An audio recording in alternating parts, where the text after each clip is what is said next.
This is music, and this is all about the Japanese rock and metal veterans.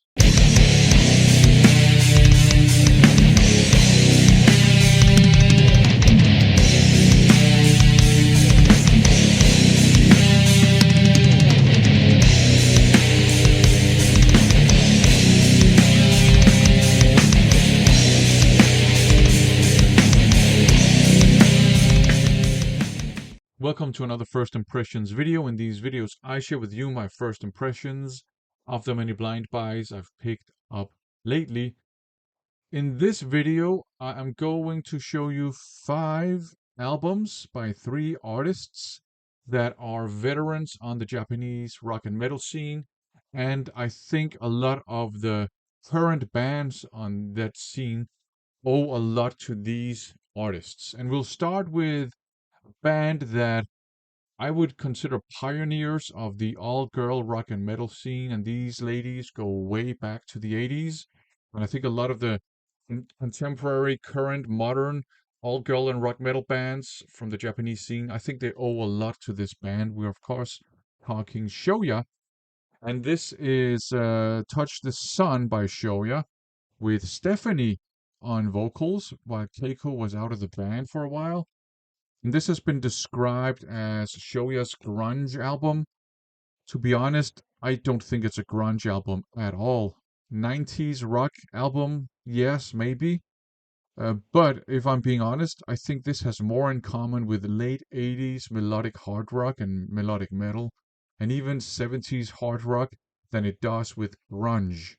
It starts out with Echo Through the Night, which to my ears is a late 80s sounding melodic hard rock song with AOR elements and great guitar solos and, that catchy late 80s style chorus. And, the entire album has a lot of that going on for it. And, just great guitar riffs, actually excellent solos, solid drumming, and yeah, sure. I mean, you do have 3 acoustic ballads, and maybe this is what the album has the most in common with grunge, because acoustic ballads were quite popular in 90s rock. But then again, is this a grunge influence, or is it just a 90s rock influence? I think it's a 90s rock influence. There's a song, Little Miss Dangerous. I can see why some people might consider that a grunge album. But again, to my ears, it's more like a 90s rock song than a grunge song. And I think maybe what's happened is that a lot of people, maybe people who weren't around back in the 90s, they've come to just refer to typical 90s rock as grunge, which I think is doing 90s rock a disservice, but whatever. This is a great melodic hard rock album, and some of the keyboard parts even have like early 80s prog rock elements to them, and some of them have more of a 70s Deep Purple vibe to them as well. So yeah, this is a great album. You can also hear on this album how smooth her voice actually is. You can hear that on her solo output as well, but I think it's just more salient, the smoothness of her voice when she fronts this band. But yeah, I think this is a great album. I don't think it's a grunge album. It's a 90s rock album with its roots solidly planted in 80s melodic hard rock, metal, AOR, and even 70s hard rock. Great album. Got some more show ya. This is Aurora. So now this is with Keiko back in the band. This one even has the Obi and everything. And yeah, this one is definitely much heavier than Touch the Sun is.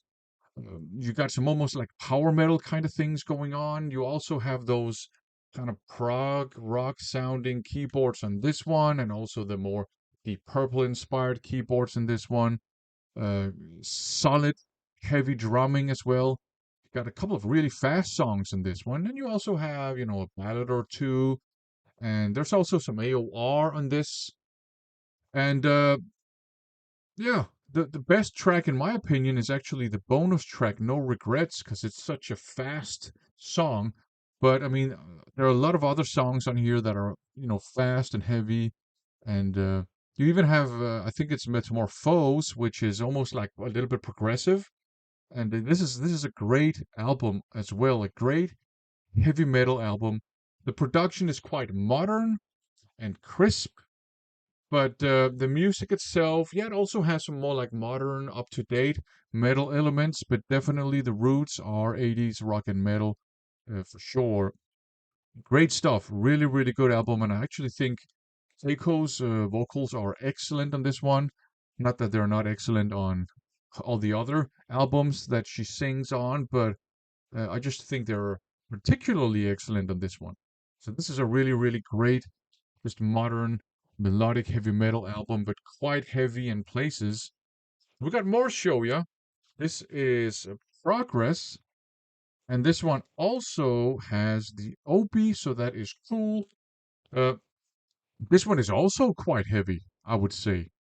Maybe even heavier in places than Aurora is. Uh, you got some.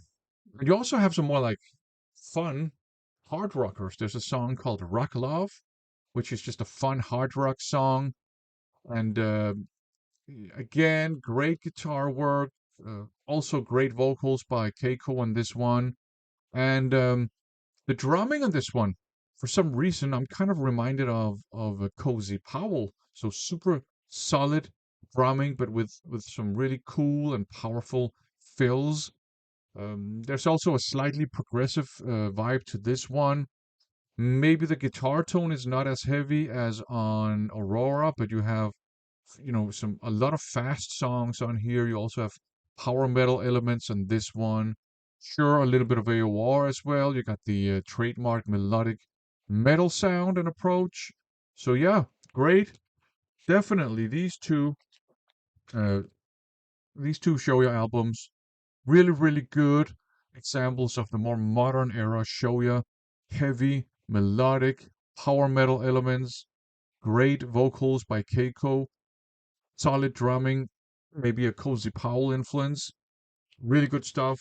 And this one here, Touch the Sun. I know a lot of people say it's a grunge album and it's not really that good. I wholeheartedly disagree. I think this is a great, like I said, 90s hard rock album, but really with a lot of influences from the 80s and the 70s. Change of style here. Valkyrie, also known as Valkyrie Zero, and you can actually see the zero around Valkyrie here.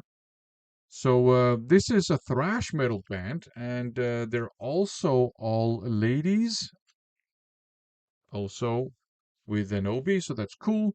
Thrash metal, very straightforward, Slayer-inspired thrash metal, but it also sounds like you got some influences from Sacred Reich and like early Creator and so on and so forth. Uh, but the Slayer influences are definitely there. Now, there's just straightforward, no nonsense thrash metal, and there's some bangers on this one. Soldier, uh, Frogs of the Round, Sakura Sakura, just to mention three just awesome thrash metal songs. And it's like no nonsense, no frills, straightforward, aggressive, but with, cool, mosh friendly, kind of mid tempo parts. I mean, this is thrash. What more do you want? It's a fantastic, like old school thrash metal album. And a blast in this video, we got Vigilante. This is Terminus of Thoughts. So these guys are, uh, I would say, progressive metal veterans, and their earlier output was definitely inspired by the likes of Deep Purple for sure, and Fate's Warning, and Dream Theater, that stuff. And it was very sort of like very melodic, hard rock informed progressive metal.